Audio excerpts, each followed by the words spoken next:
This presentation will provide an insight into literacy and numeracy approaches in Australian secondary education and critically analyse their application in the languages other than English learning area. Part 1 synthesises current national and international perspectives regarding literacy and numeracy development and their implications on national policy and the Australian curriculum. Definitions of literacy and numeracy are always evolving to meet the demands and complexities required in the globalised and digital age.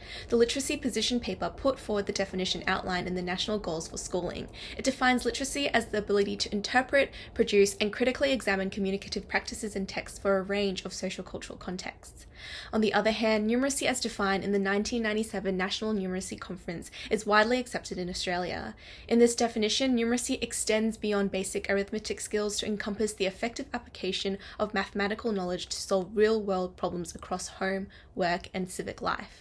PISA further expands this definition by emphasizing the use of tools and critical thinking skills as part of a mathematically literate individual's repertoire. These definitions are informed by a wide breadth of international and national research on effective literacy and numeracy development, which can be examined through 3 key facets: new modes, tools, and literacies, authentic and varied texts, and critical perspectives.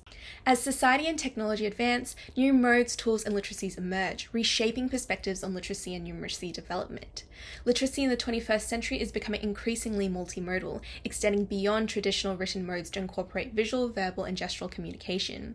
Becoming literate now involves developing the capacities to create, select, and comprehend a variety of written, visual, and oral texts. Literacy education must therefore engage students in diverse genres and text types to cultivate their multimodal literacies. In doing this, students learn written and visual language to create and decipher texts, cultivating them as codebreakers across multiple modes, one of the 4 dimensions of a literate person outlined in Freebody and Luke's 4 resources model of literacy.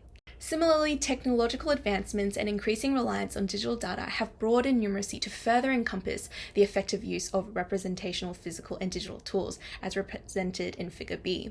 This has driven an emphasis on developing students' techno-mathematical, statistical, and financial literacies. Thus, the decoding dimension of the critical numeracy model proposed by Watson et al. Must incorporate these new tools and literacies to prepare students for modern challenges. Learning must then be grounded in authentic and varied contexts to ensure skills are relevant, transferable, and meaningful. Literacy practices are socially and culturally constructed, whereby meaning is created and understood within specific purposes, audiences, and contexts. Therefore, literacy development is not simply the acquisition of static skills, but learning how to be socialized into a social practice, meaning students have the ability to interpret and produce language and text across different social-cultural contexts. This understanding advocates for a whole language approach to literacy learning, where skills are taught using authentic texts and a range of real-world experiences. This equips students to function as text participants and text users, enabling them to interpret and compose meaning across diverse social, cultural, historical, and political contexts. Similarly, numeracy learning must also be situated in the real world, as decontextualized numeracy skills are rarely transferable to the workplace. Students need to engage with mathematical tasks across multiple contexts in order to make sense of mathematics in real life and transfer strategies across different settings, cultivating their meaning-making and using dimensions of numeracy. Another essential facet is the cultivation of critical literacy and numeracy skills. Literacy and numeracy are not neutral practices. As literacy practices are embedded in social cultural contexts, they inherently carry certain values, ideologies, and beliefs. Students must therefore interrogate and critique texts, examining representation and reader positioning to raise questions about these underlying values, beliefs, assumptions, and biases. Consequently, students develop as text analysts, becoming discerning readers and writers in the 21st century. In the same line, mathematical information and practices can be used to persuade, manipulate, disadvantage, and shape opinions.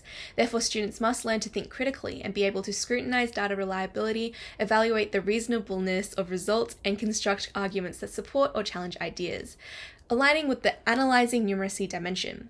Ultimately, viewing literacy and mathematics through a critical lens transforms learning into a means of fostering social and political empowerment, preparing students to become advocates for social justice.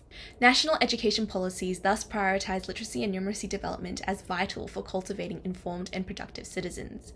The role of literacy and numeracy has evolved from simply a curriculum requirement in the Adelaide Declaration to being recognised as the cornerstone of schooling for young Australians in the Melbourne Declaration and the foundation for successful lifelong learning in the recent Alice Springs Education Declaration, which further positions literacy and numeracy as central to achieving excellence and equity. This emphasis in national policies is reflected in the Australian curriculum, influencing teaching and learning approaches in secondary schools. Literacy and numeracy development is a priority of the P10 curriculum, positioned as fundamental to the learning of all subjects. This notion is realised in the Australian curriculum where literacy and numeracy are identified as general capabilities, an interconnected set of knowledge, skills, and dispositions to be developed across curriculum subjects. Therefore, all teachers are expected to teach these capabilities within their learning areas. To support this, ACARA's literacy and numeracy progressions describe the typical learning pathways students follow in literacy and numeracy development, helping teachers monitor and plan for these opportunities within their programs.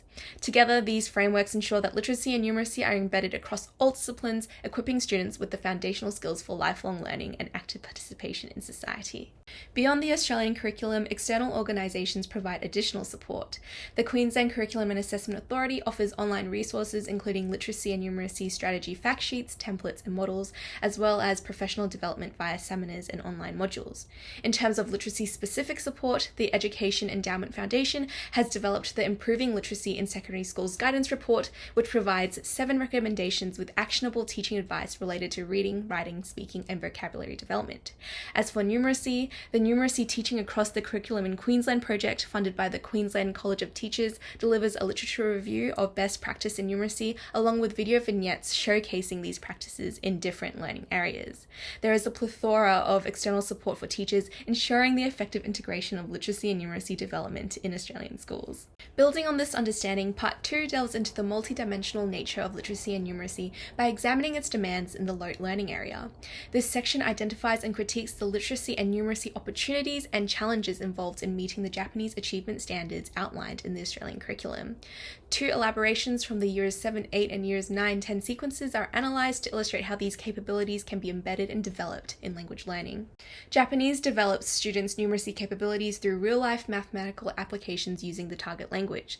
The Years 7, 8 elaboration, participating in scenarios that involve planning such as ordering and purchasing goods from the following content description, provides rich opportunities for numeracy teaching. The specific example provided by the elaboration, ordering and purchasing goods, involves real-world numerical exchanges with tasks to identify, read, write, interpret, and speak numbers in Japanese to handle currency, calculate costs, and manage quantities and pricing.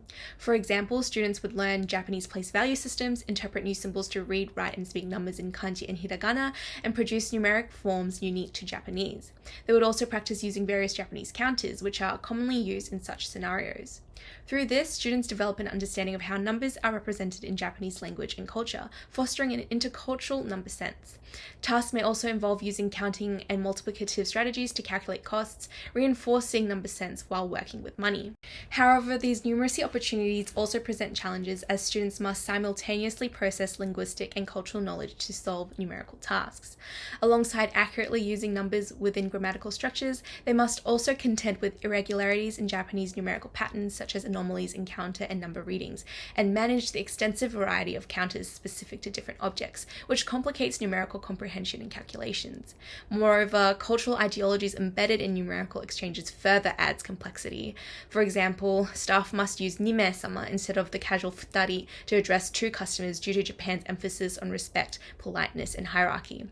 Despite these challenges, the elaboration fosters the integration of numeracy within authentic language use, equipping students with the skills to meet numerical demands across languages and cultures.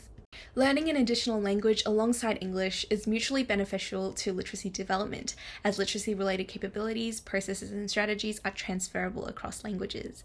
This is exemplified when examining the literacy demands that arise from the Year 9-10 elaboration, applying understanding of the textual features of different text types to compose appropriate texts. Implementing this elaboration would involve 3 phases where students draw on their English literacy to support their Japanese learning while navigating the challenges of a complex language. In the pre-writing phase, students read and engage with authentic texts to explore textual features and language conventions. They would engage in comprehension processes such as using prior content knowledge, context, and morphological knowledge to interpret meaning and decode unfamiliar Japanese words, as well as adjust their reading strategies like skimming and scanning to meet task demands. In the writing phase, students apply their learning, adjusting language to construct text that align with context, audience, and purpose. However, linguistic and cultural demands challenges students in applying their literacy strategies for reading comprehension and authentic writing. For instance, Japanese writing and communicative conventions are strictly structured and have various forms that vary by text type and context, and language is often culturally embedded, reflecting Japan's emphasis on social harmony and collectivism, with features like indirect communication, subject omission, and hierarchical grammatical structures. Therefore, to become effective and interculturally competent readers and writers, students must understand the cultural origins and appropriate usage of the Japanese language. And finally, the post-writing phase involves reflection and analysis to foster critical literacy, developing an understanding of Japanese communicative practices and their social cultural contexts. Students can reflect on their writing by evaluating the use of language conventions and features to align meaning with purpose, context, and audience. They can also analyze genre, language, and presentation to identify and assess the cultural ideologies, values, and attitudes embedded in Japanese texts, justifying their conclusions with inferences and textual evidence. Comprehending and interpreting linguistic and cultural information in a second language to synthesize and justify ideas in either Japanese or English imposes a high cognitive load. However, through this process, students develop a wide range of literacy skills: communicative, semantic, pragmatic, interpretive, and critical, while also enhancing their intercultural competence. Languages offer valuable opportunities for literacy and numeracy development across new modes, authentic settings, and critical perspectives. While linguistic and cultural nuances pose challenges, these experiences enable students to apply and extend their literacy and numeracy skills in meaningful real-world contexts. In turn, their language learning fosters unique capacities, enabling students to be literate and numerate across languages and cultures, preparing them for success in an increasingly interconnected world.